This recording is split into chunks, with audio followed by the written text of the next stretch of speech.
ilaha illallah, la ilaha illallah, la ilaha illallah, la ilaha illallah, la ilaha illallah, la ilaha illallah, la ilaha illallah, la ilaha illallah, la ilaha illallah, la ilaha illallah, la ilaha illallah,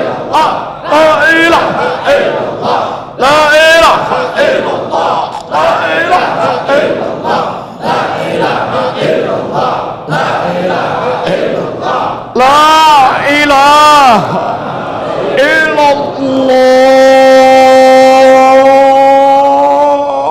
Sayyiduna Muhammadur Rasulullah sallallahu alaihi wasallam. Sekalian, zikir dalam thariqah itu bukan sekadar ucapan mulut. Mulut itu bagian dari bashar, tubuh badan.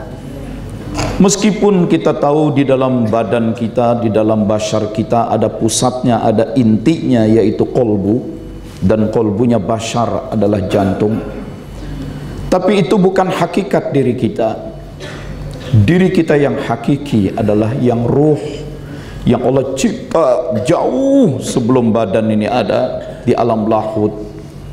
Dan Tuan Syekh Abdul Qadir Jailani mengingatkan, ruh kita semua itu aslinya adalah Ruhul Kudus, ruh suci, ruh suci.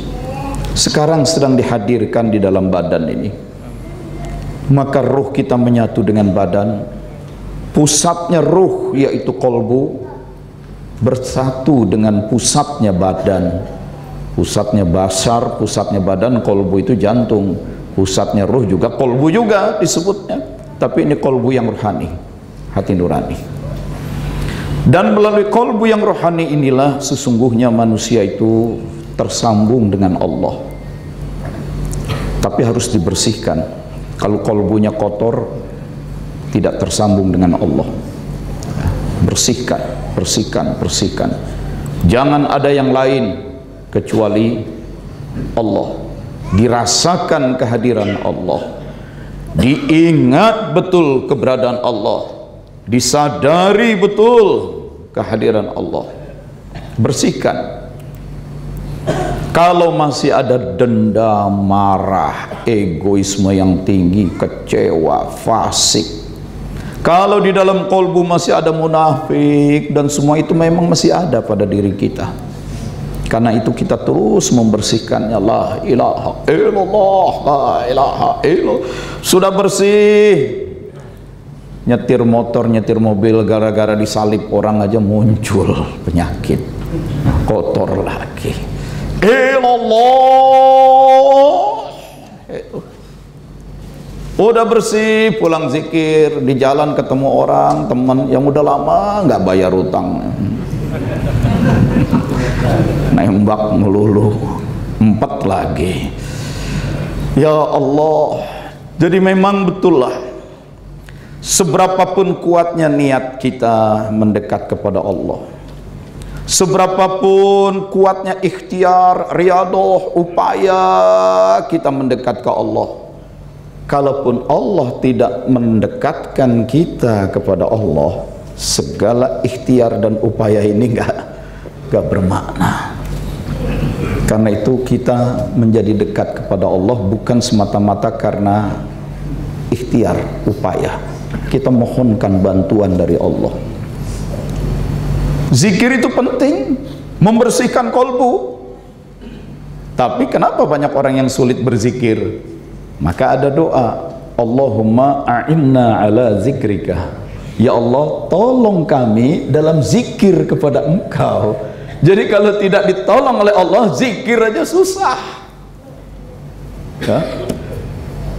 Bagaimana mendekat kepada Allah? Bersihkan diri. Bagaimana membersihkannya? Dengan zikir. Ayo upayakan zikir. Sekuat apapun upayamu, kalau Allah tidak terlibat, susah.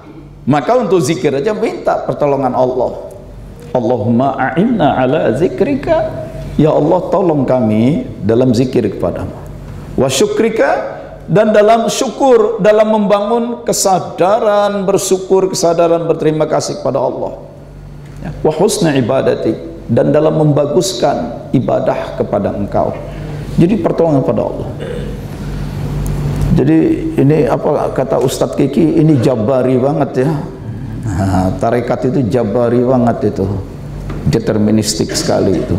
Artinya memang, ya memang mau bagaimana lagi, kalaulah tidak karena kehendak Allah, tidak karena iradah dan kudrah Allah, tidak karena pertolongan Allah, apalah kita ini. Nah, ini.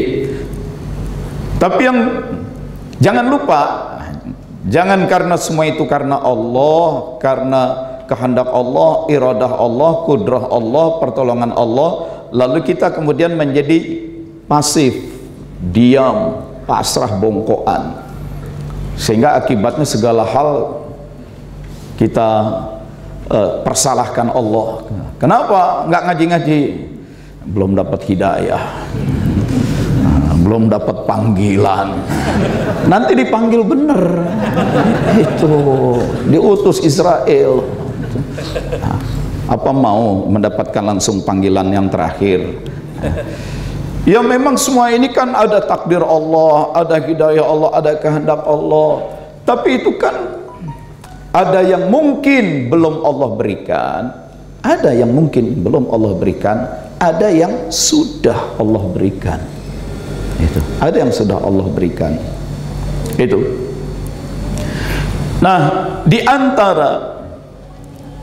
antara yang sudah Allah berikan kepada kita, pertolongan yang sudah Allah berikan kepada kita, iradah dan kudrah dari Allah yang sudah Allah hadirkan pada diri kita, takdir yang sudah Allah tetapkan pada diri kita, sudah ada dan kita tidak bisa mengelak.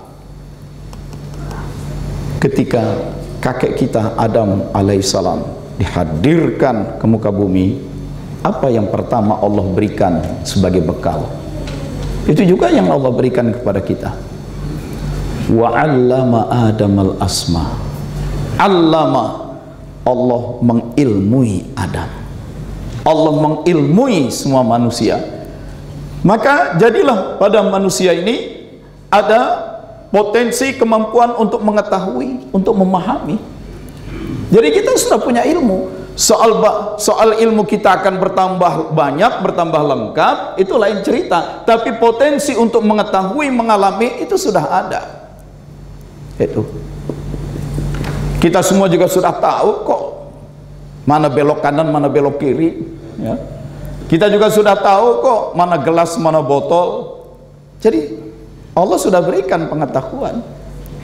Lihat saja alam semesta, saksikan saja awan, bulan, bintang, turunnya hujan, gelombang air, gelombang di lautan, tumbuhnya pohon dari tanah yang sama, tapi muncul pohon yang berbeda, warnanya beda, rasanya beda. Itu saja membuat kita tahu bahwa semua yang ada di alam ini, dengan segala kelengkapannya, dengan segala susunannya, dengan segala kerumitannya, dengan segala peristiwa-peristiwa ajaibnya, dengan peristiwa-peristiwa luar biasanya, berarti semua ini, dibalik semua ini ada yang maha cerdas, ada yang maha mengatur, ada yang maha berkehendak, maha kuasa, dan pasti pula dia maha hidup. Nah, jadi ilmu itu sudah ada. Itu. Maka tidak bisa katakan, kenapa nggak datang ngaji? Belum dapat hidayah, serahkan ke Allah. Hidayah sudah ada. Mampunya kita membedakan mana benar, mana salah, mana baik, mana buruk, mana jujur, mana khianat, mana santun, mana kurang ajar. Mampu kita bisa membedakan, itu sudah ada hidayah. Sudah ada ilmu, sudah ada pengetahuan. Itu. Yang kedua, dan karena pengetahuan itu pula lah, maka Adam, umumnya juga seluruh manusia, menjadi sangat istimewa, menjadi lebih tinggi bahkan dari malaikat.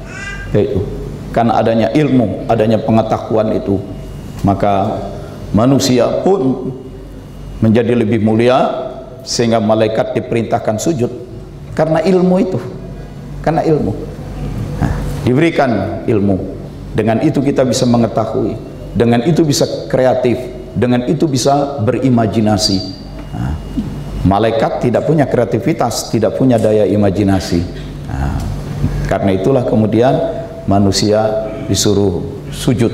Nah, disuruh sujud. Malaikat disuruh sujud kepada manusia, khususnya kepada Adam alaihissalam. Kemudian yang kedua, ketika malaikat disuruh sujud, malaikat sujud. Tidak ada malaikat yang tidak sujud. Tapi ada yang nggak mau sujud. Iblis.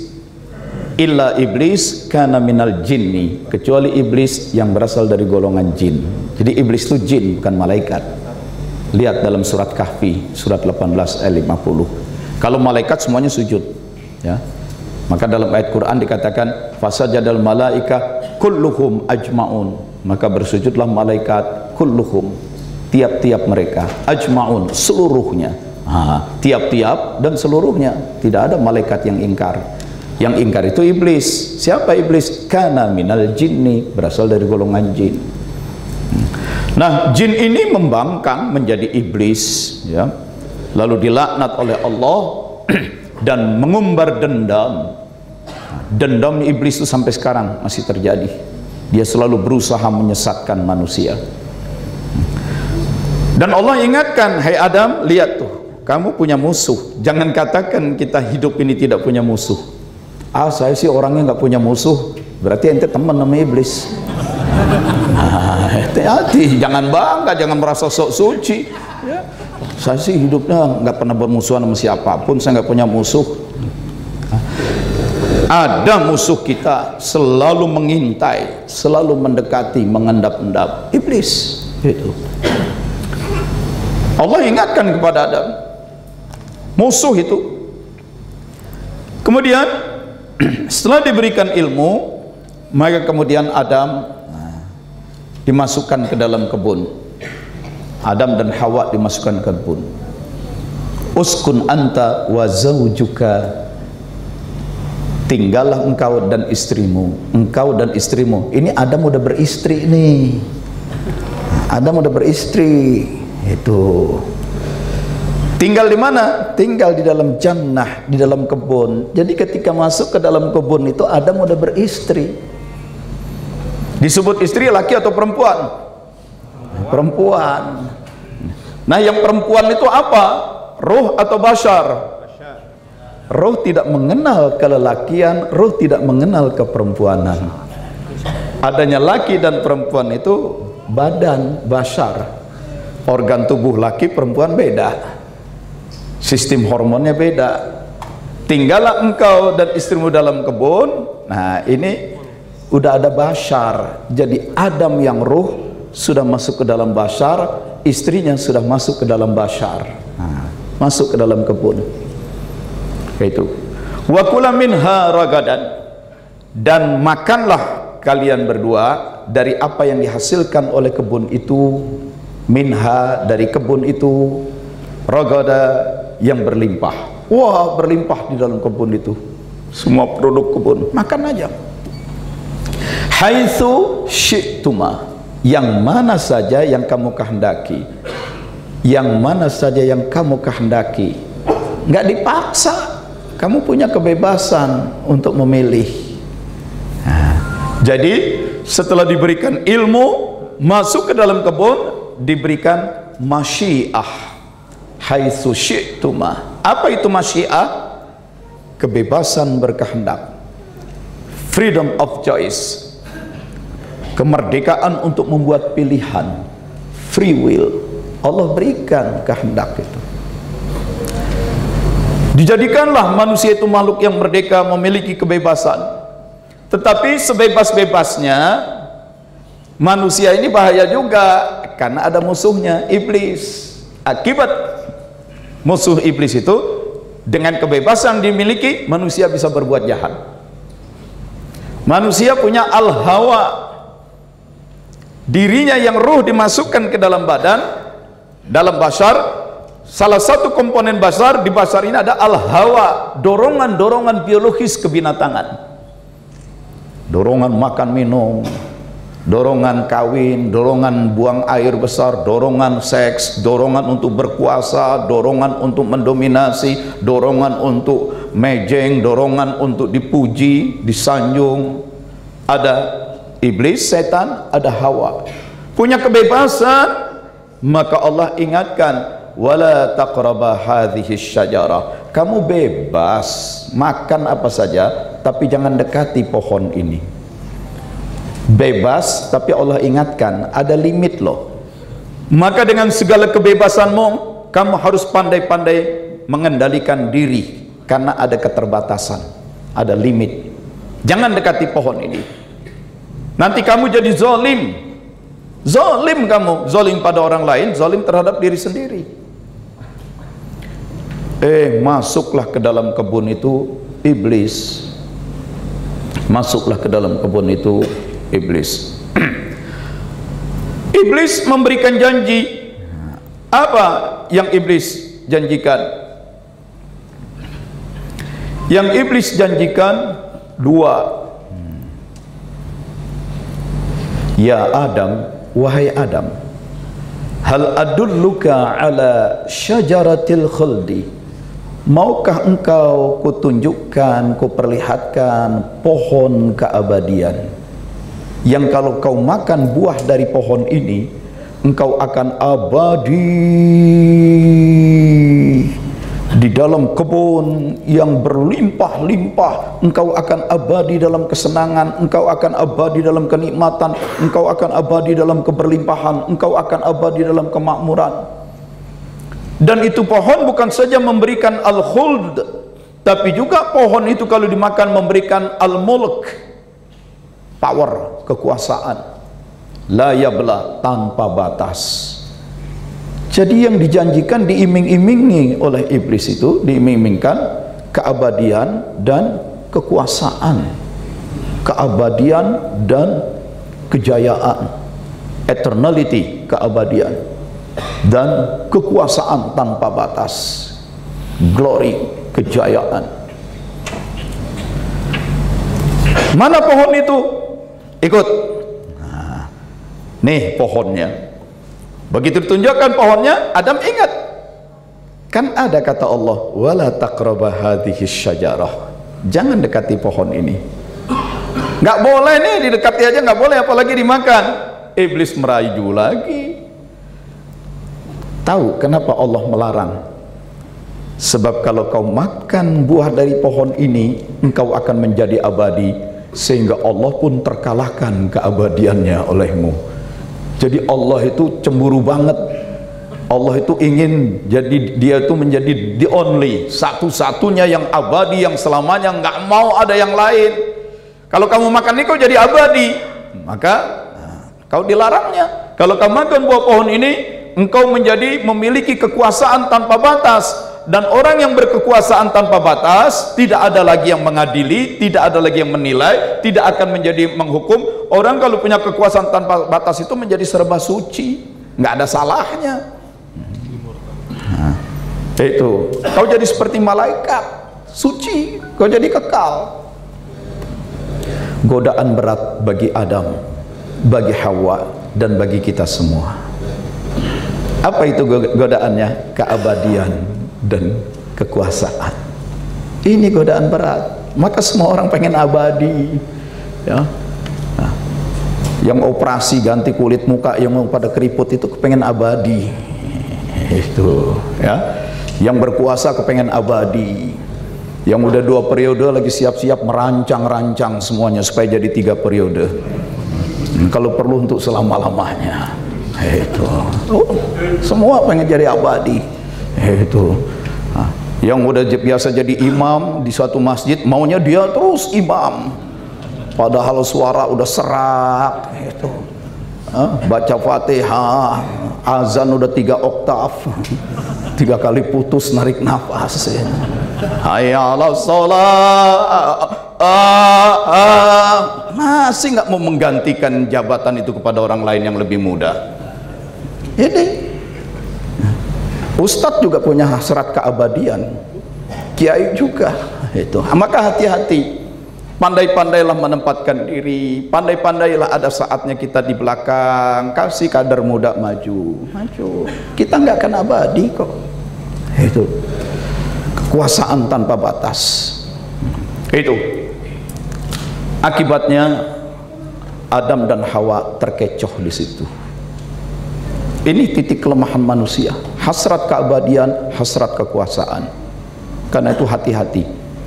Dan ada, kalau kuasa itu menjadi besar, dipuji, dimuliakan, diagungkan, disanjung, tanpa sadar dia sudah memperilah dirinya sendiri. Maka kita diajarin zikir, la ilaha illallah. Tidak ada ilah, tidak ada yang besar, tidak ada yang layak disanjung, dimuliakan, diagungkan, termasuk dirimu. Maka kalau dizikir la ilaha illallah, jangan sibuk membesarkan diri. Tapi memang ada penyakit kejiwaan yang disebut selalu sibuk membesarkan diri. Istilahnya itu adalah waham kebesaran. Ada orang kalau sudah terkena problem psikologis ini, dia merasa serba besar, hebat, suci, mulia, agung. Waham kebesaran. Istilah lainnya grandiose delusion. Dia punya delusi itu hayal, angan-angan, bayangan bahwa dia grand. Hanya dialah yang bisa menyelesaikan dunia ini. Hanya dialah yang bisa mengatasi semuanya. Hanya dialah yang hebat. Hanya hati-hati, ini problem kejiwaan ini. Waham kebesaran, grandiose delusion itu. Dan ini berangkat dari sini. Hasrat berkuasa tanpa batas. Hasrat keabadian. Itu. Nah kemudian dimakan buah yang terlarang itu. Apakah begitu dimakan lalu Adam dan Hawa mendapatkan keabadian itu?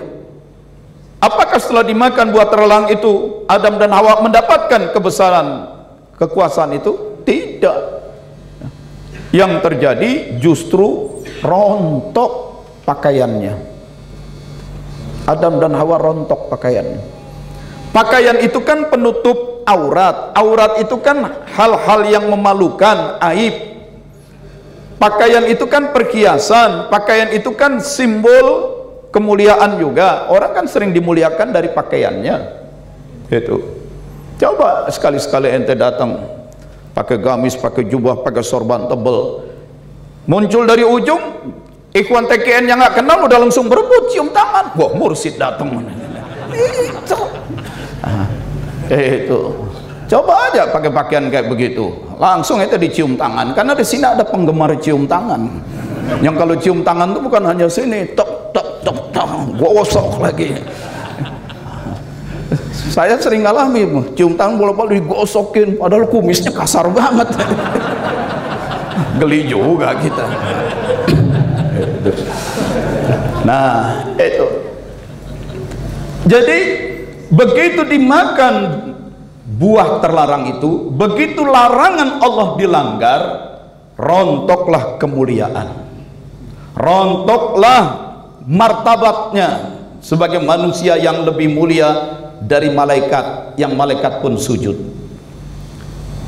Dengan dilanggar, maka terbukalah aurat, nampaklah aib, nampaklah aib. Hancurnya manusia karena dua ini, hasrat keabadian, hasrat kekuasaan. Dan itulah yang menghancurkan martabat, itulah yang memunculkan aib-aib. Gak disangka dulu teman kita mahasiswa, aktivis HMI, Himpunan Mahasiswa Islam, akhirnya jadi menteri. Tapi kenapa sekarang dia ditangkap KPK? Nah, hancur martabat. Dia dulu aktivis, hebat, pejuang Islam, kenapa masuk KPK? Karena tadi hasrat kekuasaan, hasrat keabadian, dan kemudian nampak aib. Itu Allah kemudian berdialog, kan udah aku bilang jangan dekati pohon itu, jangan dekati pohon itu. Nggak tahu ya Allah. Bagaimana nggak tahu? Udah dikasih tahu sejak awal, jangan dekati pohon itu. Udah, sekarang kita nggak bisa bilang nggak tahu. Udah ada Quran, udah ada hadis, udah ada ulama, sudah ada fatwa-fatwa, jangan bilang nggak tahu. Ya habis gara-gara setan membujuk.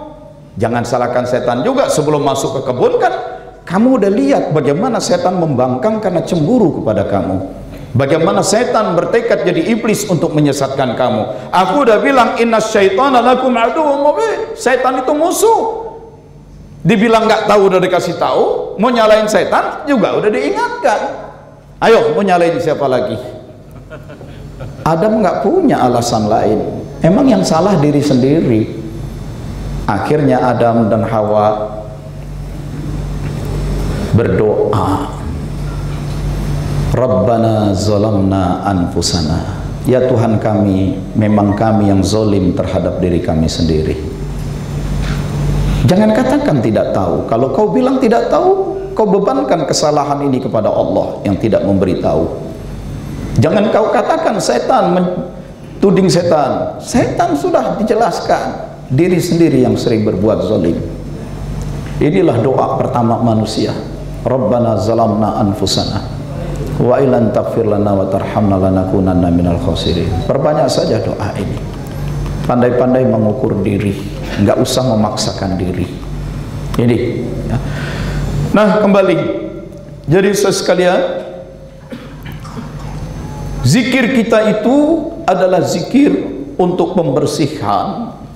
Tetapi sebersih-bersihnya badan kita, sebersih-bersihnya badan kita, sekuat-kuatnya ikhtiar kita membersihkan badan, kalau tidak ada pertolongan Allah tidak bisa. Karena terus minta pertolongan Allah. Tapi jangan karena, kalaulah tidak karena hidayah Allah, tidak ini, maka semuanya terserah Allah, beban kesalahan di Allah, tanggung jawab di Allah. Kenapa nggak mau ngaji? Belum dapat hidayah, belum dapat taufik. Tidak, kamu sudah dapat ilmu, kamu sudah diberikan kebebasan. Dengan ilmu dan kebebasan itu kamu menjadi makhluk yang bisa mengembangkan pengetahuan, kreatif, kemudian kamu bisa berimajinasi, kamu bisa membuat pilihan-pilihan. Jadi jangan fatalistik, jangan deterministik, jangan jabari, semua diserahkan ke Allah. Karena sebenarnya takdir, kamu pun sudah ditakdirkan menjadi makhluk berpengetahuan, ditakdirkan menjadi makhluk yang memiliki kebebasan, ditakdirkan menjadi makhluk yang bisa berkehendak. Nanti diadili, apakah betul kamu menjadi tidak mencapai itu karena Allah tidak tolong, atau kamu tidak mendapatkannya karena memang kamu malas. Nah itu nanti diadili. Memang prinsipnya kita minta tolong kepada Allah, itu bergantung kepada Allah. Tetapi juga mana yang pertolongan Allah, mana yang memang ikhtiar, upaya, semangat, kemauan, kesabaran. Nah, itu yang jelas. La ilaha, la ilaha, tiada ilah, tiada ilah kecuali Allah. Dengan la ilaha illallah itu kita membersihkan. Khala, khala itu kosong.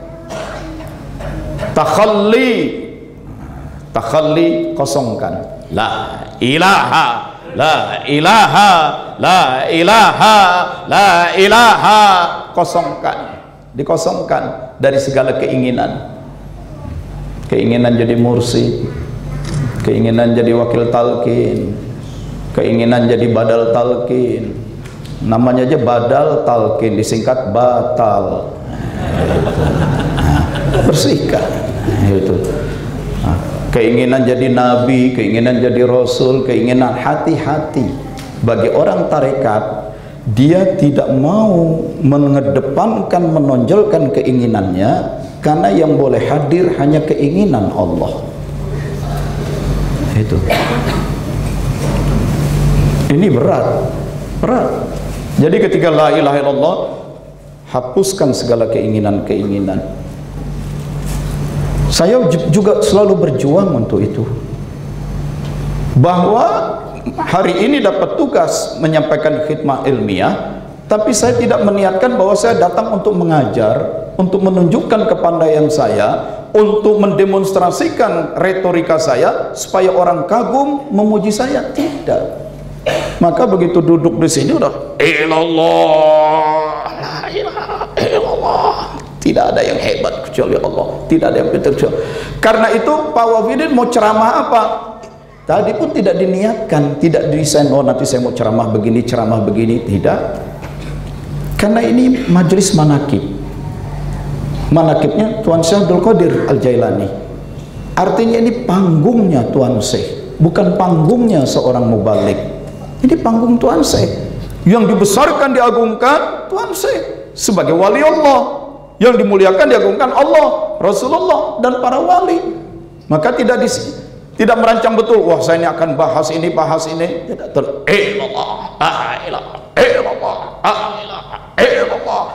Terus memohon, ya Allah, apa ya Allah yang hendak kau sampaikan kepada hadirin ini melalui aku, karena aku lagi dapat giliran khidmat ilmiah. Tapi sebenarnya hidayah apa? Hidayah apa? Loh, tapi kan sudah ada bahan-bahan material di komputer, presentasi ini hanya tampilan bahan, tetapi apa yang bakal masuk ke dalam kolbu Anda itu hidayah dari Allah. Jadi meskipun ada presentasi gambar-gambar ini, belum tentu ini yang bakal Anda pahami. Allah yang memberikan ilmu, Allah yang memberikan kepahaman. Rabbi zidni ilman warzuqni fahma. Ya Tuhan, tambahkan untukku ilmu, limpahkan kepadaku kepahaman. Kepahaman apa yang bakal masuk, yang terbawa pulang? Belum tentu seperti ini. Serahkan biar Allah saja. Semua kita hadirkan diri kita dengan keikhlasan, dengan memohon pertolongan. Takhalli, mengosongkan diri, proses pengosongan. Dikosongkan dari selain Allah, illallah, kecuali Allah, diisbat, ditancapkan dengan kokoh, dimantapkan, hanya Allah saja yang boleh masuk hadir, sehingga tumbuh rasa, tumbuh kesadaran, rasa menyadari, rasa kesadaran, keingatan Allah. Kalau sudah tumbuhlah kesadaran akan adanya Allah, terbentuklah rasa keingatan hadirnya Allah. Itulah yang disebut zikir khafi. Karena kalau sudah jadi zikir di dalam kolbu itu, zikir khafi, dia bila sautin wala harfin, nggak ada lagi suara, tidak ada lagi huruf. Jadi nggak usah dibayangkan Allah itu alif lam lam ha, ditulis Latin a l l a h, Allah, salah yang menjadi ilah a l l a h, salah yang menjadi ilah alif lam lam ha. Kalau sudah jadi zikir itu bila sautin wala harfin, yang muncul ada rasa kesadaran, keingatan akan dia, tahalli. Nah, seakan-akan Allah hadir pada diri kita, dan nanti iradah Allah mempengaruhi iradah kita, kudrah Allah mempengaruhi kudrah kita, ilmu Allah mempengaruhi ilmu kita, rahmat Allah mempengaruhi akhlak kasih sayang kita. Jadi tajalli, muncul keluar karena sudah nyambung, sudah masuk, muncul keluar, tajalli, memancar, itu memancar. Astagfirullahaladzim, astagfirullahaladzim.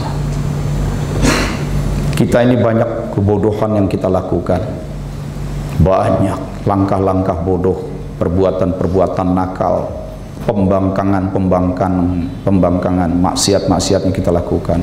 Rabbana zalamna wa ilan takfir lana wa tarhamna lanakunanna minal khasirin. Itu.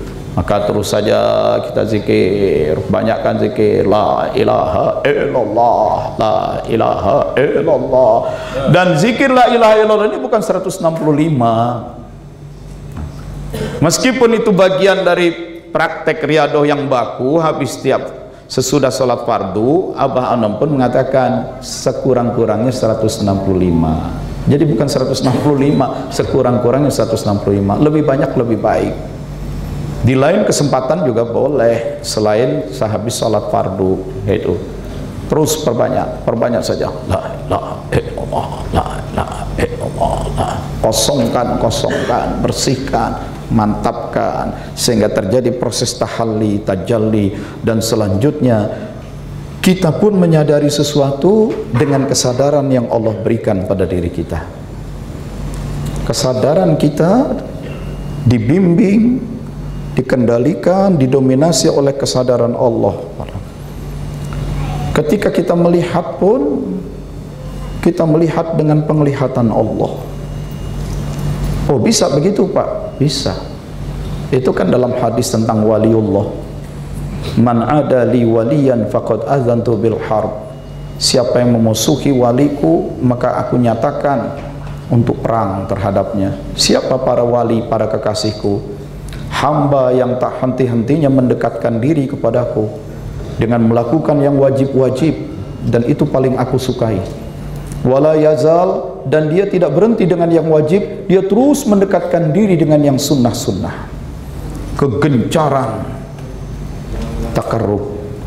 takarrub dengan puasa, takarrub dengan sholat, takarrub dengan baca Quran, takarrub dengan bersedekah, takarrub dengan menggerakkan orang berbuat kebajikan, takarrub dengan menyantuni orang-orang miskin, takarrub kepada Allah dengan menjalin silaturahim, takarrub kepada Allah dengan menggerakkan orang untuk gemar beribadah. Itu semua proses takarrub, mendekatkan diri kepada Allah. Dan orang yang terus-terus takarrub, hatta uhibbah, sampailah aku jatuh cinta kepada dia, kata Allah. Fa idza ahbabtuhu, dan kalau aku sudah cinta kepada seseorang itu, kuntu sam'ahu alladhi yasma'u bi, aku yang akan menjadi pendengarannya saat dia mendengar. Wa basaruhu alladhi yubsiru bi, aku yang akan menjadi pendengarannya saat dia melihat. Wa yadahu allati yabtishu biha, aku yang akan menjadi kedua tangannya saat dia bekerja. Wa rijlahu allati yamshi biha, aku akan menjadi kedua kakinya saat dia berjalan. Wala in sa'alani la'utiyanna, tiap-tiap dia meminta pasti aku berikan. Wala in ista'adzani la'uizanna, tiap-tiap dia berlindung pasti aku berikan perlindungan. Nah, kosongkan terus la ilaha illallah, isbat terus, hanya Allah saja yang boleh hadir. Ketika dikosongkan, kesadaran yang muncul pun kesadaran ilahi. Ilmu yang hadir pun ilmu ilahi yang Allah berikan. Ketika melihat sesuatu pun dengan penglihatan Allah. Ketika mendengar pun dengan pendengaran Allah. Ketika bekerja pun dengan tangan Allah. Ketika berjalan pun dengan kaki Allah. Ketika berdoa pun Allah kabulkan. Karena kemudian melihatnya tidak mengandalkan mata visual, tapi melihatnya itu sudah mengandalkan yang di sini, penglihatan dari Allah. Tapi bersihkan kehendak, jangan ada kehendak-kehendak di dalam diri kita. Itu, jangan ada hawa, jangan ada hawa, jangan ada kehendak-kehendak. Sehingga Allah katakan, ma wasu'ani as-samawati wal ard, begitu luasnya langit dan bumi. Langit dan bumi tidak bisa menampung kehadiranku, tetapi kolbu hamba-hambaku yang beriman, aku hadir di dalamnya. Nah, hadirkan illallah, la ilaha illallah, la ilaha illallah, la ilaha illallah. Dibersihkan, dimantapkan, bersihkan, mantapkan. Tidak ada keinginan-keinginan lain. Sederhana, sederhana. Tidak usahlah ngejar-ngejar yang lain-lain. Itu aja, sampai di situ saja, serahkan ke Allah. Itu. Makanya zikir la ilaha illallah 120.000 kali. Nggak usah ditarget-target. Nah, ditarget-target untuk apa? Supaya bisa jalan di atas air. Ini TKN Center, pusatnya Tarekat Qadiriyah Naksabandiyah di Jakarta, TKN Center. Tapi tiap kali hujan lebat selalu ada banjir di depan. Dan nggak ada orang TKN yang bisa jalan di atas air itu. Itu. Syabdul Qadir pun sampai ampun-ampun, ya Allah, sampai nyuruh pulang, anakmu udah hadir, pulang, anakmu udah hadir, nggak hadir-hadir juga, ya Allah, hampir malu nih. Kan sampai Syabdul Qadir ampun-ampun, kenapa aku sampai hampir dipermalukan begitu? Ini juga menunjukkan sehebat-hebat Syabdul Qadir, sesungguhnya yang menghidupkan dan mematikan Allah, bukan Syabdul Qadir. Itu kan tadi tanbih yang kita baca itu bukan Syabdul Qadir menghidupkan dan mematikan, tapi kok bisa? Allah berikan, Allah izinkan, doanya Allah kabulkan. Itu kan ada manqabah lain kan yang berdebat dengan orang Nasrani. Nah, kehebatan Yesus, Nabi Isa bisa menghidupkan orang yang mati. Nah, ayo kita ke kuburan. Nabi Isa menghidupkan orang mati bagaimana? Maka Nabi Isa berkata, "Qum biiznillah," bangkitlah engkau dengan izin Allah. Nah, jadi Nabi Isa pun tidak punya kemampuan membangkitkan, izin Allah. Itu. Oh begitu Nabi Isa. Lalu Syabdul Qadir, sekarang giliran aku. Qum biizni, bangkitlah dengan izinku. Bangkit yang di kuburan itu keluar nari-nari. Nah, orang yang nggak paham kalau begitu Syabdul Qadir lebih hebat dari Allah. Bukan, karena begitu dikatakan qum biizni, bangkitlah dengan izinku, yang disebut aku itu siapa? Itu Syabdul Qadir sudah mengenolkan dirinya, la ilaha, tiada ilah, tiada yang hebat, tiada yang punya kemampuan, tiada yang eksis, tidak ada yang punya kekuasaan, tidak ada yang punya iradah, illallah. Jadi ketika terjadi itu, Allah yang punya kehendak. Aku yang menjadi kedua matanya ketika dia melihat, aku yang akan menjadi telinganya saat dia mendengar, aku yang akan menjadi kakinya saat dia berjalan. Kaget, begitu kaget, kagum, makanya ikutin aku yang mengikuti ajaran Nabi Muhammad SAW, yang mengikuti Islam. Nah, ini hebat Islam. Oke lah kalau begitu, maka si Nasrani itu bersyahadat. Nah, begitu syahadat, apa syahadatnya? Bukan karena menyaksikan mayat dibangkitkan, qum biizni, bangkitlah dengan diriku, lalu dia berkata asyhadu an la ilaha illa Abdul Qadir. Tidak, begitu syahadat tetap la ilaha illallah. Hati-hati melihatnya. Itu. Maka senang juga sekarang. Nah, waktu tsunami di Aceh itu, gempa, ambruk semua, hancur. Orang-orang Islam lari ke masjid, la ilaha illallah, la ilaha illallah. Beberapa orang Cina yang Buddha ikut juga masuk ke masjid, la ilaha illallah, la ilaha illallah. Kamu kenapa masuk sini? Tempat ibadah kamu sana, vihara. Tidak, Tuhan kami sudah ambruk pada jatuh. Patung-patung besar pada ambruk. Bagus juga ada virus corona di Cina. Yang Islam tenang-tenang saja, paling tidak sehari dia cuci tangan, cuci muka, hidung, wudu yang benar kan, air disedot, keluarkan sampai 5 kali begitu, lebih tercegah dari virus. Makanan dijaga, bukan sekadar halal tapi thayyib, tapi juga la israf, tidak berlebihan. Orang sering taunya nih makan halal thayyib, tidak, satu lagi, jangan berlebihan, jangan mubazir. Wa kulu washrabu halalan thayyiban, makan dan minumlah yang halal dan thayyib, tapi juga wa kulu washrabu wa la tusrifu, jangan berlebihan. Jadi 3, tidak sekadar halal thayyib, hajar habis, kolesterol naik. Halal thayyib, halal thayyib, ya, tapi berlebihan, jadi pada badan pada gembrot-gembrot. Yang gembrot-gembrot ustadz lagi. Repot nanti pertanggung jawab di akhirat. Para ustadz, ketika umatmu di Indonesia banyak yang kelaparan, kurus kering, kenapa kamu para ustadz gemuk-gemuk begini? Itu ditanya pertolongan jawab nanti. Nah, maka rajin-rajin puasa, rajin-rajin olahraga, push up, itu menjadi ustadz gemuk. Itu orang lain, ada apa nih, umatnya kurus, ustadznya gemuk. Itu hati-hati gitu.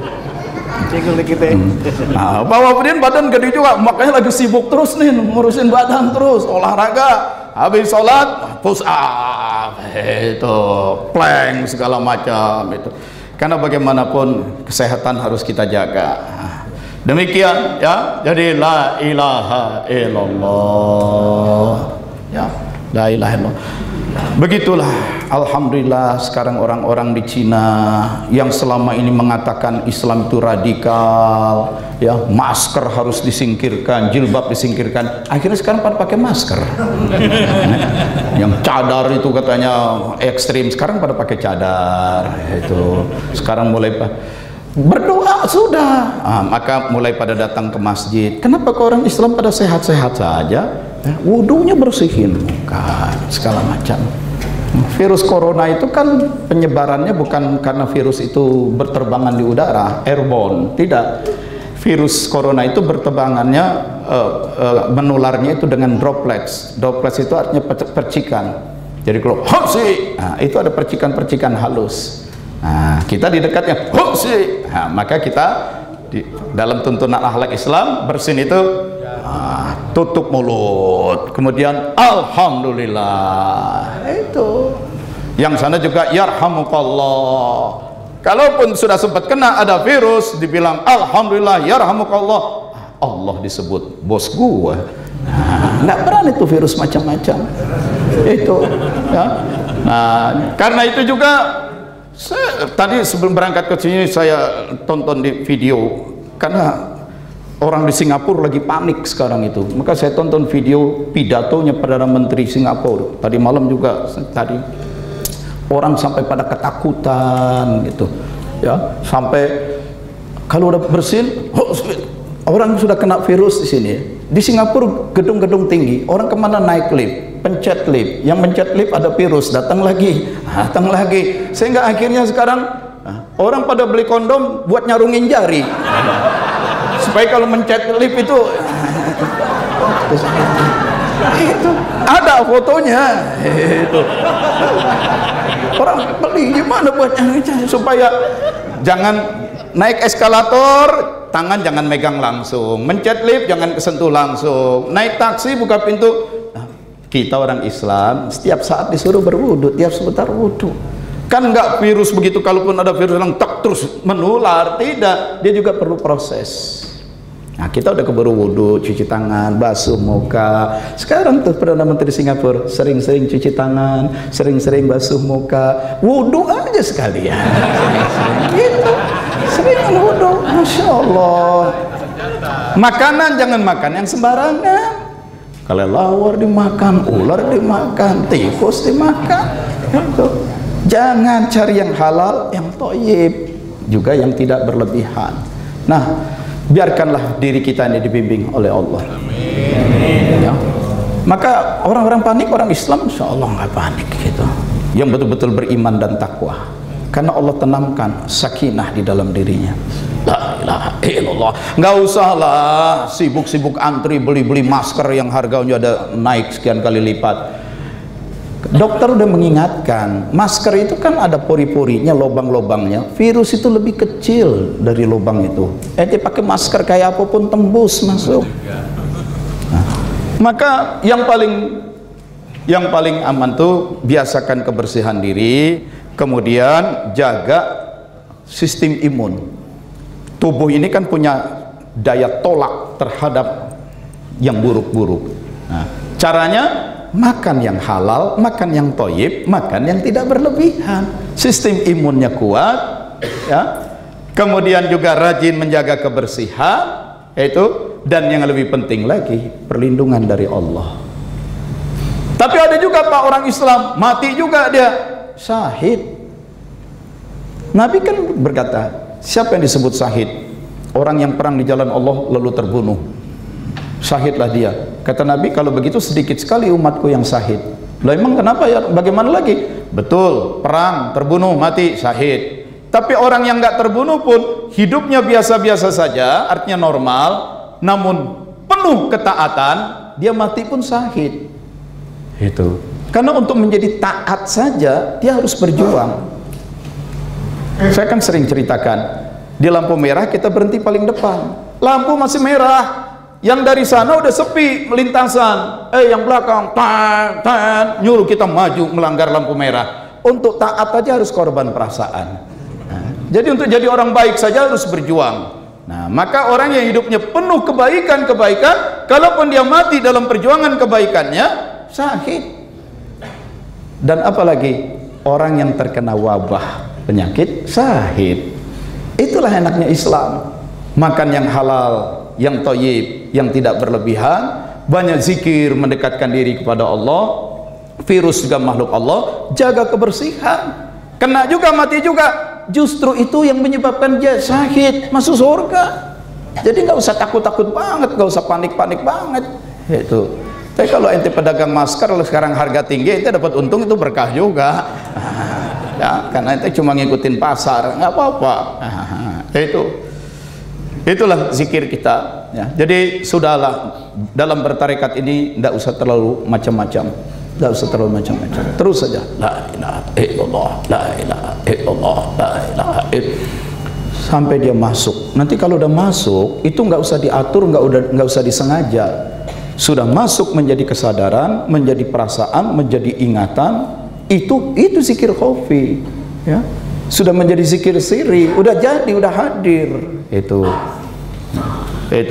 Nah, tapi kalau yang masih dipaksa, Allah, meskipun nggak diucapkan dalam pikiran, Allah, alif lam lam ha, Allah, itu belum jadi zikir, itu belum jadi zikir ya. Karena itu sebagian membedakan lagi antara khafi dan sirri. Itu kalau jahri memang nyata diucapkan la ilaha illallah. Kalau yang khafi itu diam, nunduk, tapi masih ngebayangin, masih memikirkan alif lam lam ha, Allah. Dia khafi, karena khafi itu artinya tersembunyi, tapi masih ada huruf, masih ada kata. Nah, teruskan sampai bila sautin wala harfin. Nah, jadilah kesadaran, jadilah rasa, jadilah keingatan. Itu namanya zikir sirri. Jadi sirri lebih dalam dari khafi. Itu. Jadi ada yang membagi lagi. Boleh soal pembagian tingkatan itu. Ya, dari jahar, khafi, tembus, sirri, terus. Kalau udah sirri wusul, maka nggak usah disebut sirri lagi. Ya, udah wusul, udah nyambung, plak. Itu nyambung, begitu. Ya, udah nggak peduli lagi dengan nada, dengan irama, dengan ketukan. Ya, karena ada yang masih sibuk dengan nadanya. La ilaha illallah, la ilaha illallah. Jangan begitu. Gimana? La ilaha illallah, la ilaha illallah, la ilaha. Jangan begitu. Kata guru saya, la ilaha illallah. Ente kok masih sibuk dengan nada, intonasi, tempo? Ya, jangan ke situ. Fokusnya bukan ke Allah. Fokus ke Allah sudah.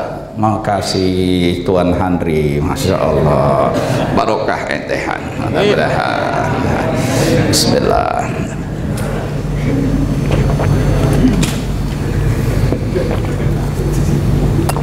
Itu.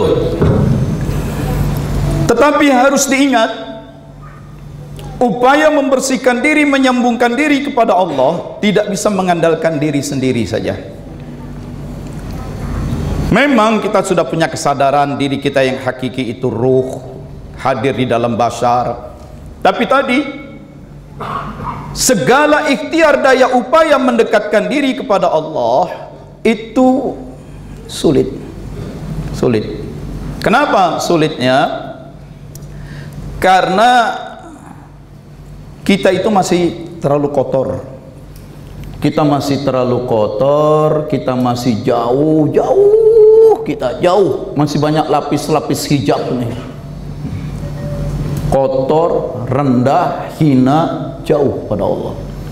Nah, kalau sudah banyak dosa, doa pun nggak tembus kepada Allah.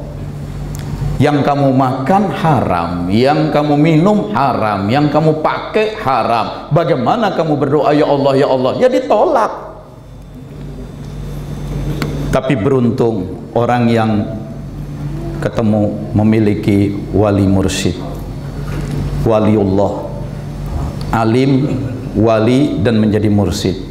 Dan seorang dan para ulama, para aulia itu yang menjadi mursyid tidak menurut maunya dia, bahwa dia dipersiapkan oleh gurunya betul, tetapi yang menentukan seseorang jadi mursyid, jadi wali, itu Allah, itu otoritas langit, otoritas langit. Bahwa dia dipersiapkan, dididik, digembleng oleh gurunya betul, gurunya dididik oleh gurunya lagi, oleh gurunya lagi, oleh gurunya lagi, oleh gurunya lagi, sampai kepada Rasulullah, sampai kepada Allah, itu betul ada persiapan. Tetapi keputusan seseorang wali Allah, seseorang itu mursyid, itu dari Allah. Karena permulaannya dari sini. Siapa yang berniat jadi Rasul? Siapa yang berkeinginan jadi Rasul? Siapa yang menentukan seseorang itu Rasul? Allah. Allah. Rasul juga punya sahabat. Di antara sahabat, semua sahabat-sahabat ini digembleng, dididik oleh Rasulullah. Tapi kemudian di antara para sahabat ada yang menjadi waliullah, bukan Rasul yang memutuskan, Allah juga yang memutuskan. Sahabat Nabi kan sama, manusia juga, digembleng. Tapi tidak semua sahabat Nabi itu mencapai derajat kewalian. Dan yang menentukan bukan Rasul, tapi Allah. Maka jadilah di antara sahabat ada yang menjadi waliullah, menjadi mursyid. Lalu menggembleng generasi berikutnya, tabi'in. Di antara tabi'in yang digembleng, dilatih, nanti pun ada yang menjadi waliullah juga.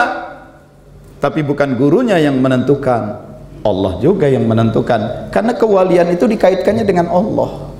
Waliullah itu Allah punya kekuasaan. Nah, turun temurun. Nah, maka kalau sekarang ada yang mengaku sebagai mursyid waliullah, itu hati-hati, betul nggak dari Allah atau dari ambisi pribadi? Itu tidak bisa. Itu begitu juga ketika seorang mursyid mengamanahkan tugas wakil talqin, itu juga bukan maunya mursyid. Itu kalaulah karena maunya mursyid, Abah Anom akan berpikir, angkatlah wakil talqin dari ulama-ulama yang mumpuni, orang-orang yang ilmunya tinggi, luas, mendalam. Tapi ternyata banyak wakil talqin yang bukan ulama. Kalaulah karena keinginan Abah Anom sebagai mursyid mengangkat wakil talqin, angkat saja semua dari anak-anak beliau, keluarga beliau, keponakan beliau. Tidak. Jadi bukan karena ilmu, bukan karena nasab. Abah Anom pun menetapkan seseorang sebagai wakil talqin. Wakil talqin apa? Wakil talqin dari seorang mursyid, dan mursyid itu urusan Allah, maka wakil talqin pun urusan Allah. Maka beliau tidak mengangkat anak-anaknya yang jelas punya nasab, tidak, karena semua ulama lalu diangkat jadi wakil talqin, tidak. Tapi kalau begitu ulama itu pun belum tentu jadi wali Allah. Bisa jadi di hadapan Allah dia wali, tapi dia tidak mendapatkan tugas sebagai wakil talqin. Karena itu jadi wakil talqin tidak menjadi lebih hebat dari yang lain. Itu karena ada orang lain yang karena ibadahnya dia wali Allah, tapi tidak mendapatkan tugas sebagai wakil talqin. Itu. Dan karena itu wakil talqin bukan wakil mursyid. Itu wakil talqin bukan wakil mursyid, bukan.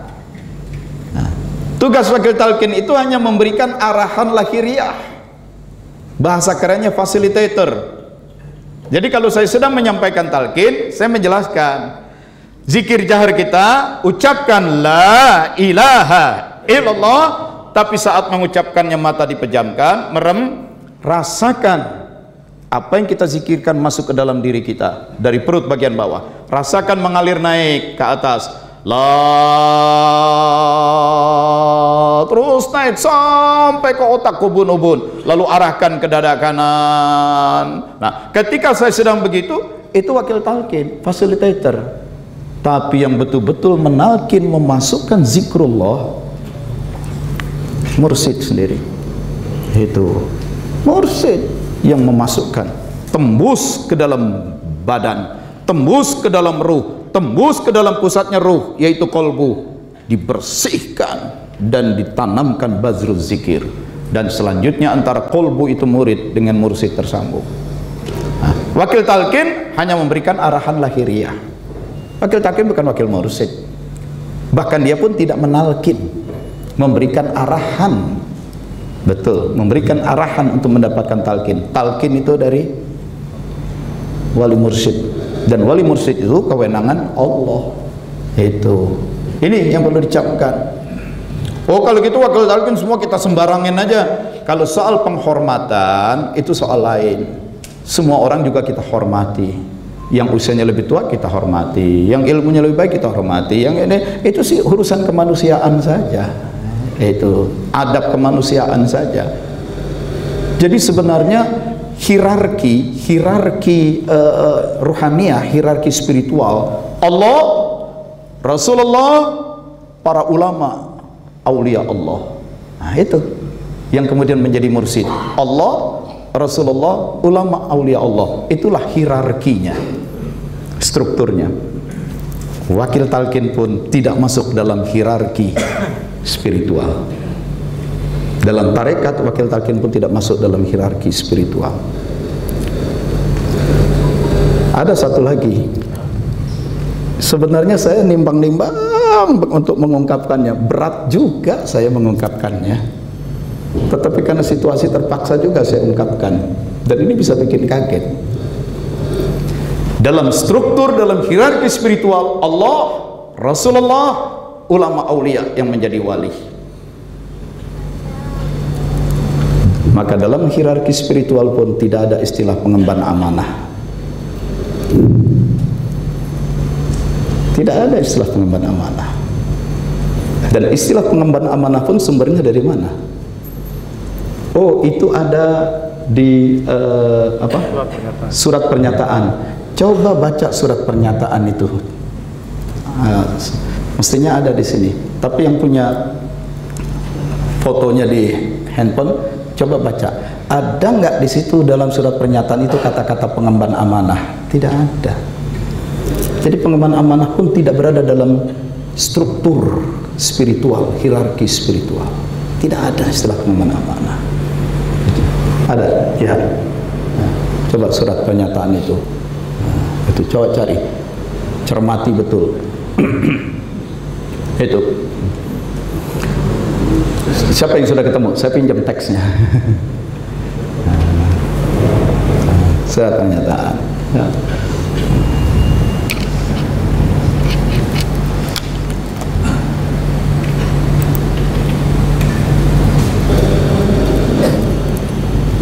Oke, nah ini saya bacakan ya.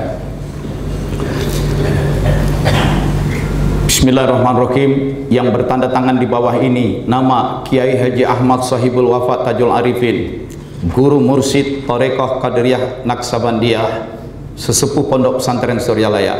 Jelas guru mursyid berada dalam posisi struktural keruhaniahan, menyatakan dan menunjuk Kiai Haji Nur Ano Mubarak, Kiai Haji Zainal Abidin Anwar, Haji Dudun Nur Saiduddin untuk mengelola, memelihara dan melestarikan Pondok Pesantren Suryalaya,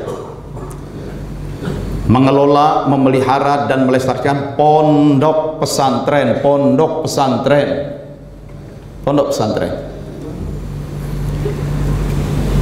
mengelola, memelihara dan melestarikan pondok pesantren, yaitu mengelola, memelihara dan melestarikan pondok pesantren.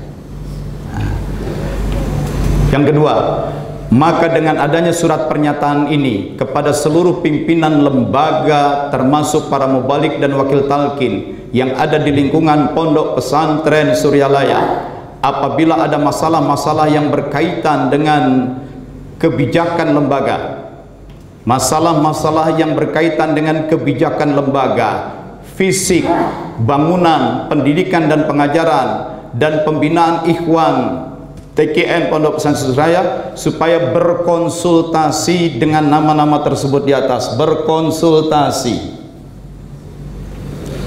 konsultan, berkonsultasi. Kemudian demikian surat pernyataan ini dibuat dengan sebenarnya untuk diketahui oleh semua pihak. Selesai. Tidak ada satu pun kalimat pengemban amanah. Jadi yang ada apa? Wakil talqin. Itu. Sebenarnya latar belakangnya bagaimana, Pak? Hari ke-40 setelah Abah Anom wafat, para wakil talqin pun dikumpulkan di madrasah. Juga keluarga-keluarga Abah Anom, keluarga Abah Sepuh, pengurus-pengurus yayasan. Lalu ditanya, siapa di antara yang hadir ini yang dianggap dekat dengan Abah Anom, yang mendapat limpahan kemursidan sebelum Abah Anom wafat? Mungkin ada dapat SK, ada dapat surat. Karena Abah Anom sendiri dari Abah Sepuh itu ada suratnya. Ada suratnya itu. Wali mursyid yang sebelumnya mengeluarkan surat menunjuk Abah Anom sebagai mursyid berikutnya. Siapa? Kalaupun tidak ada surat berupa dokumen, barangkali ada wasiat. Nah, kalau ada wasiat kan berarti harus ada saksi. Semua yang hadir mengatakan tidak ada. Bahkan Umi, istri Abah Anom pun katakan, sudah dibongkar semua lemari pakaian dan lemari buku, dicari barangkali ada dokumen terselip, tidak ada. Jadi nggak ada memang. Lalu bagaimana kalau tidak ada pelimpahan kemursidan? Itu. Lalu ada yang bilang, saya pernah mimpi begini. Oke, mimpi. Berapa orang yang mimpinya sama seragam? Cuma satu orang, nggak sah. Itu. Ya, transaksi saksi aja harus 2 laki-laki. Ya. Saksi terjadi perzinahan laki-laki harus 4 dan menyaksikan betul. Kalau sampai ada yang mengaku menyaksikan betul, kenapa nggak lu berhentiin? Somelin lagi, kenapa nggak lu cegah? Itu 4 orang. Itu mah bukan nyaksiin, emang lu nonton kali. Nah, jadi berat. Ini saksi-saksi spiritual lagi, nggak ada. Dokumen tidak ada, wasiat dan saksi tidak ada. Jadi gimana? Akhirnya muncul usul, bagaimana kita adakan pemilihan.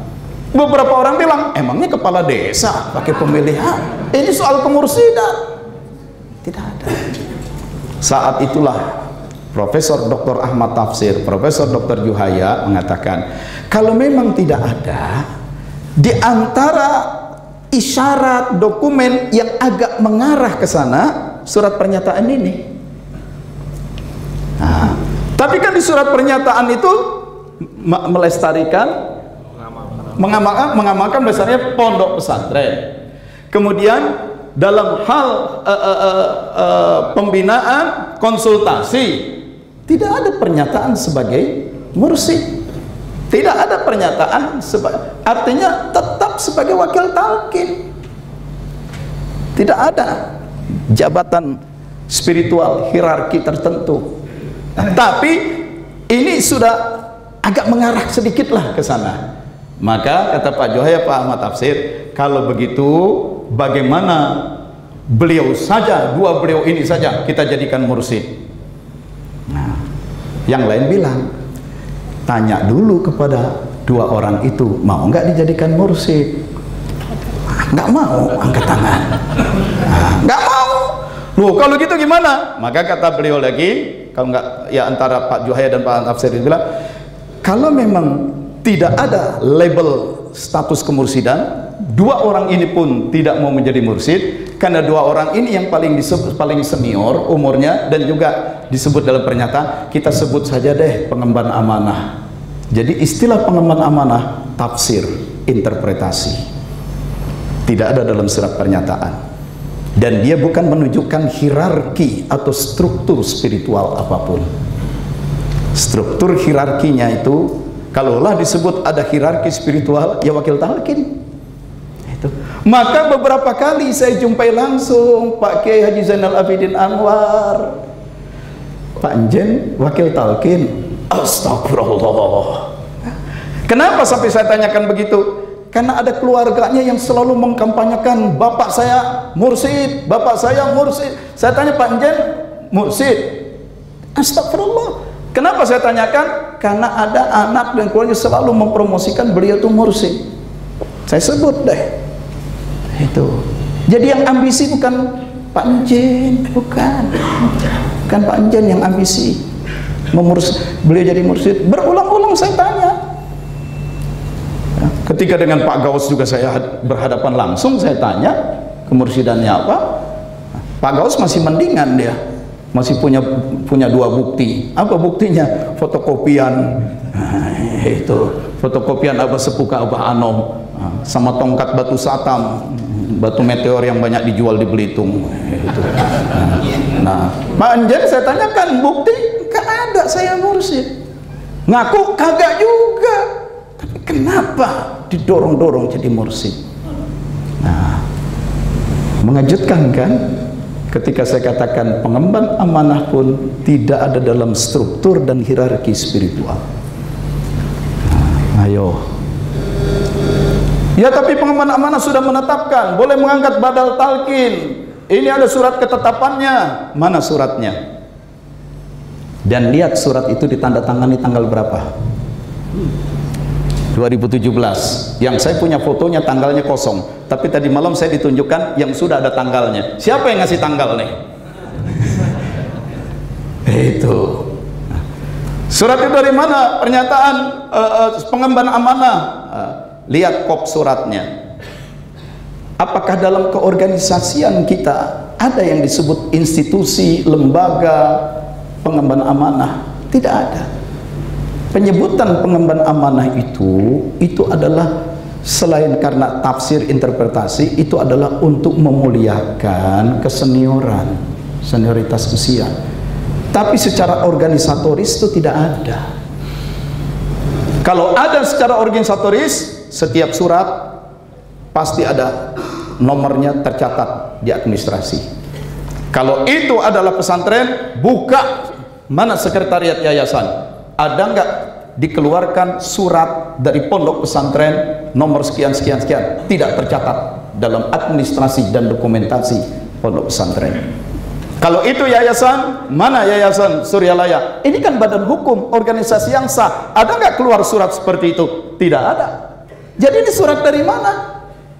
Secara organisatoris tidak dikenal surat macam itu. Jadi kalau sekretaris mengeluarkan surat, sekretaris mengeluarkan. Ada jabatannya sekretaris. Ketua ada jabatannya, ada. Itu. Pengemban amanah di mana dalam struktur organisatorisnya itu? Itu hanyalah penyebutan kekeluargaan untuk memberikan penghormatan. Bukan jabatan organisatoris, bukan masuk dalam struktur dan hierarki spiritual ketarekatan. Nggak enak kan jadinya kan? Nggak enak. Itu. Tapi memang persoalannya bukan beliau kok. Beliau tidak punya ambisi. Yang punya ambisi itu orang lain yang mendorong-dorong, mengusung-usung, nih pengemban amanah, nih pengemban amanah, nih pengemban amanah. Untuk apa diusung-usung? Karena dengan mengusung itu dia menyembunyikan kepentingannya di balik usungan itu. Ada yang punya kepentingan nih. Itu. Sama aja di sekitar sini juga ada yang bilang, kan di bawah ada staf yang namanya Rahman, Mas Rahman. Kata Pak Wafi, itu mikrofon suruh ganti itu. Nah, orang-orang di sini kalau bilang kata Pak Wafi, cukup laku. Itu, ya. Imam disuruh, kata Pak Wafi, sholat, habis sholat, zuhur, zikir, cukup 3 kali aja. Kalau ada ngomong gitu, imam langsung ikutin 3 kali. 165. Itu. Jadi ada yang mengusung sebenarnya menyembunyikan kepentingannya di situ. Nah, yang punya kepentingan ini saya lihat 2. Dia berambisi dan dia punya emosi. Di antara para pengusung, di antara para biang kerok yang menimbulkan ke apa ini jelas-jelas orang yang berambisi dan punya emosi karena mereka pernah ditegur keras oleh Suryalaya. Ada tindakan-tindakan yang berlebihan sehingga oleh keluarga, oleh pesantren pernah ditegur, dimarahi sehingga ada emosi. Itu. Nah, jadi sudahlah, tenang-tenang saja. Siapa mursyid? Abah Hanom. Itu. Di atas Abah Hanom, di situ ada Rasulullah. Para aulia, para mursyid, ada Rasulullah dan Allah. Wakil talqin, fasilitator. Tidak usahlah terlalu berlebihan terhadap wakil talqin. Biasa aja, saling menghormati, saling menyayangi. Itu. Di zaman Abah Sepuh pun begitu. Ada orang-orang tertentu yang oleh Abah Sepuh diamanahkan jadi wakil talqin. Ada ulama yang sangat hebat, mendalam, nggak juga dikasih tugas wakil talqin. Malah tugasnya disuruh ngangkatin orang. Di antara wakil talqin yang ada disuruh angkat. Siapa namanya? Buya Makmun. Nah, itu. Wakil talqin disuruh duduk, diangkat, terangkat. Wakil talqin diangkat. Ada wakil talqin yang rada sakti dikit karena riadohnya kuat. Begitu diangkat berat, maka Buya Makmun dengan pertolongan Allah pun pakai lagi kesaktiannya, terus terangkat juga, terangkat. Begitu yang satu diangkat nggak bisa-bisa, padahal usianya paling muda, kecil lagi. Nah, lapor ke Abah Sepuh, Sohib nggak bisa diangkat nih. Ahmad Sohibul Wafa Tajul Arifin tidak bisa diangkat. Nah, itu. Sebelum Abah Hanom wafat, Abah Sepuh wafat, Abah Sepuh sudah keluarkan surat.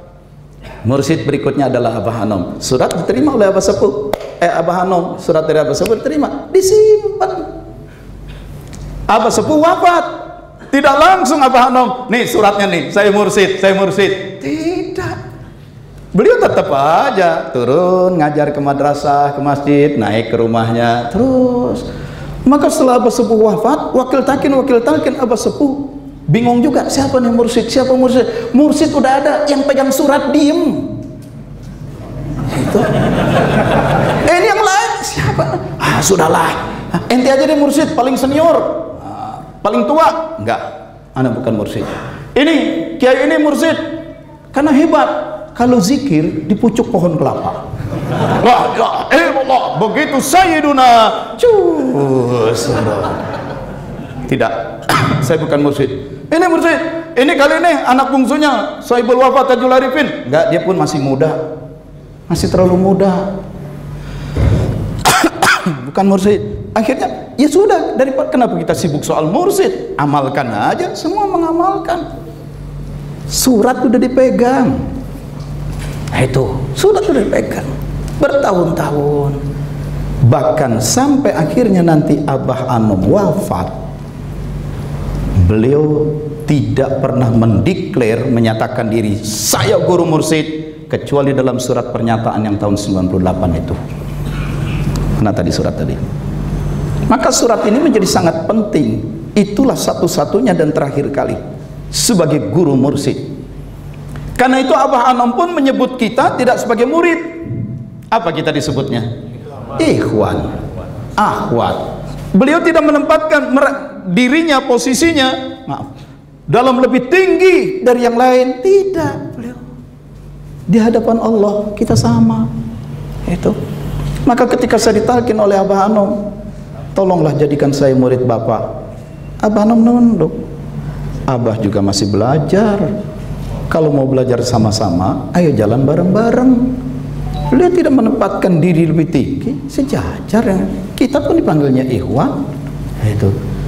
Nah, jadi begitulah. Nah, kepada yang sudah telanjur karena terhanyut, terbawa oleh satu dan lain hal, kemudian menerima. Jadi badal talqin yang disingkat batal, ya memang batal. Itu. Sebaiknya Anda bikin saja surat pernyataan bahwa saya hanya terhanyut oleh situasi, dan setelah itu kita rukun dan damai semua, nggak jadi ribut. Kesimpulannya, jadi persoalan ini bermula dari spekulasi. Abah Hanom sudah meninggal dunia. Terus kalau Abah Hanom sudah meninggal dunia, kenapa? Berarti kita tidak punya mursyid lagi. Hah? Yang mati itu basyar, badan. Badan mati, ruh tidak mati. Ya kan ruhnya udah di alam barzah. Para aulia Allah itu ruh di alam barzah mondar-mandir ke bumi. Lihat dong manqobah. Ketika Syekh Ahmad Kanji pamit kepada gurunya, saya mau belajar ke Baghdad, mau berguru kepada murid-muridnya Syekh Abdul Qadir, karena Syekh Abdul Qadirnya udah wafat. Saya mau berguru ke sana. Di tengah jalan ketemu sungai, sudah mandi, sholat, ketiduran, didatangi oleh Syekh Abdul Qadir dalam bentuk mimpi, ditalkin, diberikan sorban dan mahkota. Begitu terbangun Syekh Abdul Qadir tidak ada, tapi mahkota nempel, sorban nempel. Bukankah Syekh Abdul Qadir sudah mati? Mati basyarnya, rohnya tidak mati. Rohnya di alam barzah, iya, mondar-mandir ke muka bumi. Masih menjalankan tugas? Masih. Itu wali Allah. Jadi jangan ada kata-kata Abah Hanom sudah meninggal dunia, terus kenapa? Kita nggak punya lagi mursyid? Wakil talqin yang ada banyak yang mati, maka perlu diproduksi wakil talqin baru atau badal baru. Ketika Anda katakan Abah Hanom sudah mati dan kita memerlukan mursyid baru karena beliau tidak lagi efektif menjalankan kemursidannya, begitu kita muncul keyakinan itu, saat itu juga kita memutus robitoh kita kepada beliau. Dan ini yang selalu dijadikan argumen nomor satu dalam berbagai pembicaraan. Abah Hanom sudah mati, kita perlu mursyid baru. Coba Anda sudah putus robitoh. Itu iya Pak, tapi kan Abah Hanom secara lahiriah sudah nggak ada, diperlukan adanya wakil talqin baru, karena wakil talqin yang ada pun separuhnya sudah pada mati, yang ada pun sudah tua-tua, sementara banyak ini segala macam. Jadi pertimbangannya bukan pertimbangan spiritualitas, pertimbangannya adalah pertimbangan praktis, pragmatis, kemanfaatan. Kalau bicara soal pragmatisme, kenapa sholat subuh nggak 4 rakaat? Orang baru bangun, masih pagi, masih seger. Oh, nggak bisa. Penentuan sholat itu syariah, itu agama. Sedangkan olahraga itu pertimbangan rasional, kepraktisan. Soal kemursidan itu soal spiritual. Kalau kemudian harus ada, itu soal kepraktisan, pertimbangan. Itu tidak. Jadi ada yang terhanyut, kembali. Diawali dengan spekulasi-spekulasi. Tadi malam juga ada yang menyodorkan saya, nih diktatnya berisi berbagai macam dokumen, pertimbangan, rasio, dalil dan segala macam. Satu demi satu, semua itu bisa dipatahkan argumen-argumen itu, halaman demi halaman. Itu. Jadi spekulasi. Bermula dari spekulasi, kemudian dikembangkan. Batal-batal ini. Kalaupun ini memberi manfaat, kalaupun ada manfaatnya, kalaupun ada manfaatnya itu tidak seberapa. Tapi yang jelas, akibat dari kerusakan, fitnah dan perpecahan yang dimunculkan ini sudah nyata. Dan saya hanya menghimbau, kamu cinta nggak sama mursyid? Jangan karena kau tidak bisa menyaksikan kehadirannya, maka kau merusak silaturahim dan murid-murid beliau hanya karena emosi dan ambisi. Nah, itu. Ya nanti bagaimana kalau semua wakil talqin mati? Kalau soal bagaimana, siapakah yang bisa menentukan masa datang? Kalau soal bagaimana nanti, ya kumaha engke? Karena masih ada Allah. Allah bisa dengan seketika memunculkan mursyid baru yang sah, yang legal, daripada yang ilegal dipaksa-paksakan. Yang legal aja tuh. Ya tapi kan perlu proses. Tidak. Siapa yang pegulat jadi wakil jadi waliullah? Syamir Kulal. Coba. Di zaman kekhilafahan itu tinggi besar, pegulat, selalu menang dalam bertanding. Satu saat menang, panitia mengumumkan, sekarang siapa lagi yang mau melawan? seorang kakek-kakek tua saya masuk kering ke gelanggang. Orang bingung, udah tua, jalan terbongkok-bongkok, jadi penantang. Itu. Begitu sudah di dalam ring, pinjamkan telingamu, aku mau mengatakan sesuatu. Bisikkan, aku ini keturunan Rasulullah. Cucuku udah beberapa hari nggak makan, kelaparan. Aku menantang kamu supaya menang, dapat uang hadiah untuk kasih makan anakku. Aku mohon sekali saja, maukah engkau mengorbankan kehormatanmu, kemuliaanmu sebagai juara gulat demi menyelamatkan anak cucu Rasulullah yang kelaparan?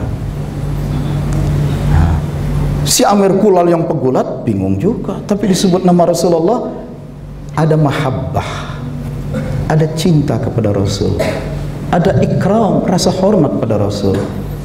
Oke lah, aku akan mengalah. Bergulatlah dia berpura-pura, jatuh, terbanting, akhirnya dikunci, kalah. Orang pun mau tepuk tangan bingung, kakek-kakek bisa ngalahin, tapi menang, ya sudah dapat hadiah. Itu malamnya Amir Kulal tidur, didatangi oleh Rasulullah.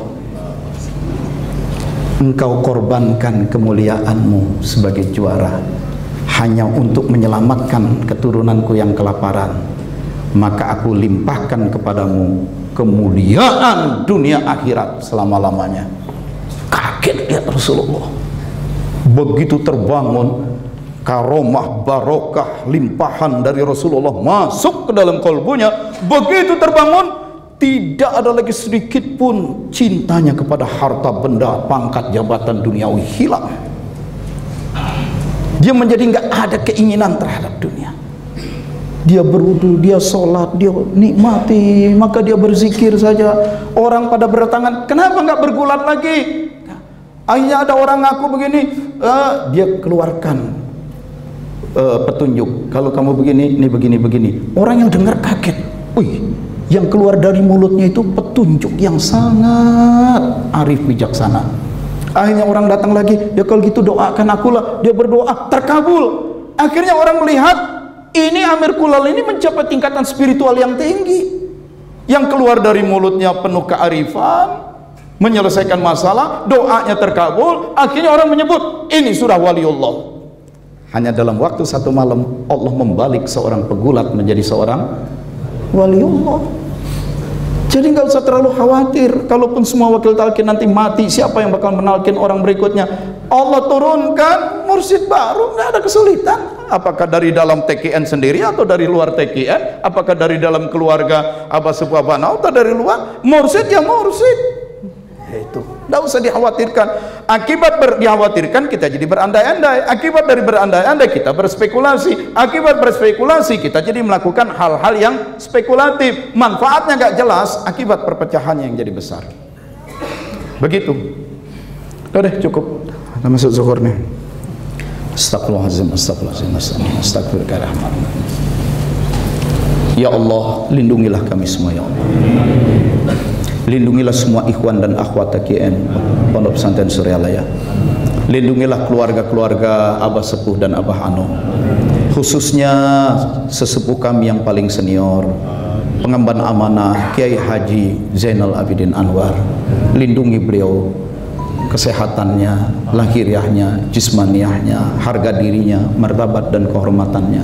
Lindungi semua para wakil talqin, lindungi semua mubalik, lindungi semua pengurus-pengurus yayasan, pengurus LDTKN, pengurus Ibu Bella, pengurus GPSN. Lindungi semua ikhwan dan akhwat ya Allah. Kami semua adalah murid-murid seorang mursyid tercinta Syekh Ahmad Sohibul Wafa Tajul Arif. Kami dibimbing untuk tidak merasa lebih, merasa apa-apa dan siapa-siapa. Sungguh di hadapan kebesaran dan keagungan-Mu kami bukan apa-apa dan bukan siapa-siapa. Muliakan kami ya Allah, anak cucu keturunan kami. Jauhkan kami semua dari bala dan bencana. Jauhkan kami semua dari perpecahan ya Allah. Wassallallahu ala sayyidina Muhammadin wa ala alihi wa sahbihi ajma'in. Alhamdulillahirabbil alamin.